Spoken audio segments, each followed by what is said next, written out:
Yes, people, what's going on? Good morning. Welcome to Stretford Paddock. I'm Adam McKola and I am here for the news. Hope you guys are all doing well, covering for Jay and the lads today. Hence why I'm not outside Old Trafford.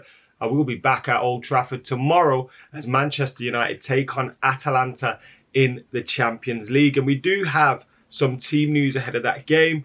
We've got some other reports as well. We'll be looking at some quotes from Gary Neville and Jamie Carragher, my mates from yesterday, and anything else that pops into my mind. So make sure you're hitting that subscribe button, like, comment, share, and of course, get involved in the debate down below. Now, we also filmed Premier League Piss Take yesterday, which is already up, and we did the Atalanta preview, which is going to be up today. So even more reason to be getting subscribed and hitting those notifications and all that good stuff. But first things first, as I said, let's get stuck into some team news ahead of the game against Atalanta tomorrow. Aaron Wan-Bissaka is eligible after UEFA reduced his 2-game suspension following a successful appeal by the club.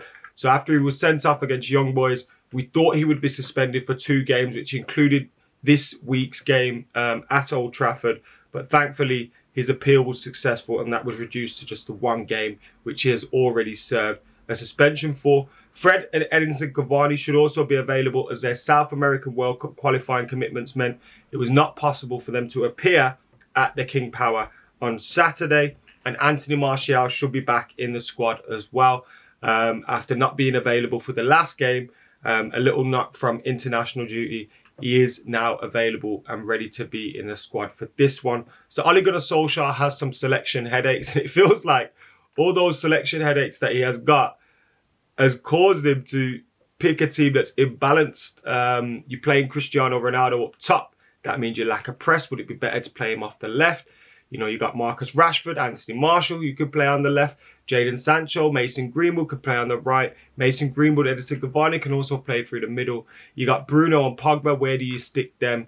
What goes on in that midfield behind them? There's so many different decisions for Ole Gunnar Solskjaer to make. But what we do know at the moment, so far this season, most of them have been going wrong for him, and he needs to turn those round very, very quickly. I don't think he'll be sacked in the next week. I don't even think he'll be sacked if we were to lose against Atalanta. But with the fixtures that we've got coming up, this is something that could be rearing its head. And, you know, all United fans are torn over this right now. We all love Ole Gunnar Solskjaer. We all want him to do well.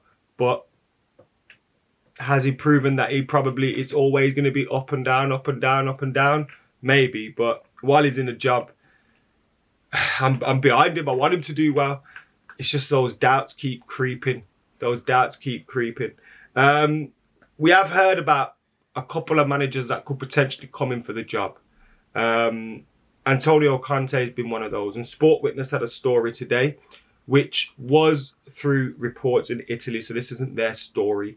And it says he's waiting for a call from Manchester United. Manager not interested in another opportunity. And the stories from Italy are that Antonio Conte has refused a sumptuous proposal from Newcastle United as he is awaiting an approach from Manchester United. Now, look, I think Antonio Conte is a very good coach. Is he the one that I would want at Manchester United next?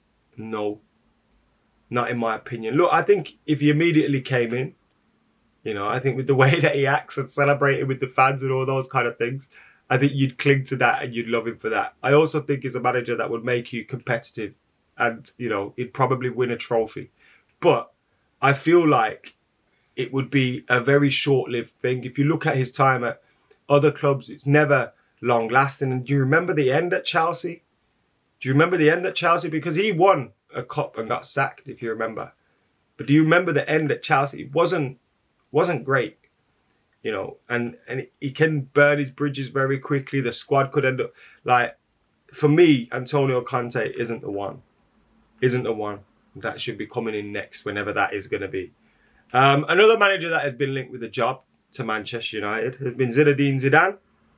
And it is said in the Express today that Zidane has told Manchester United that he's holding out for the France job amid reports he's received a phone call from the Red Devils during the international break. Now, whether United have contacted Zinedine Zidane or not, I don't think he rejects the Manchester United job if that becomes available. I really don't. Not with the squad that we've got at the moment. Not with the likes of Cristiano Ronaldo, Varane, Pogba in that squad. I don't think Zinedine Zidane rejects Manchester United's offer if United were to make him an offer for him to be the manager. So that story is out there. There's reports that Zinedine Zidane would reject United in favour of the French job. But I think if United were to offer him the job, he would probably take it. But I also think we're not going to come to that point for a while yet. And it was interesting listening to Gary Neville and Jamie Carragher yesterday. Gary Neville, a few quotes from him. On Saturday, the biggest problem Solskjaer made was the selection of Maguire. He was nowhere near it. He said, I don't believe this is a Paul Pogba problem. I watched Ronaldo and Bruno up front. Nothing. I saw them flail their arms around at a couple of their teammates, which I didn't like. That needs to stop.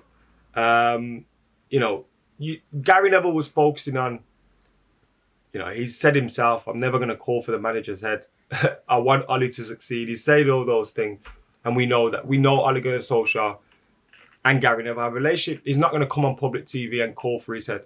He's not going to do that. But what he has said is he needs to get his team playing, or else by the end of the season, he could be out of a job. And that is where we're getting to. And these fixtures that we're coming up to at the moment could escalate that massively. Now, it was interesting to hear what Jamie Carragher was saying as well.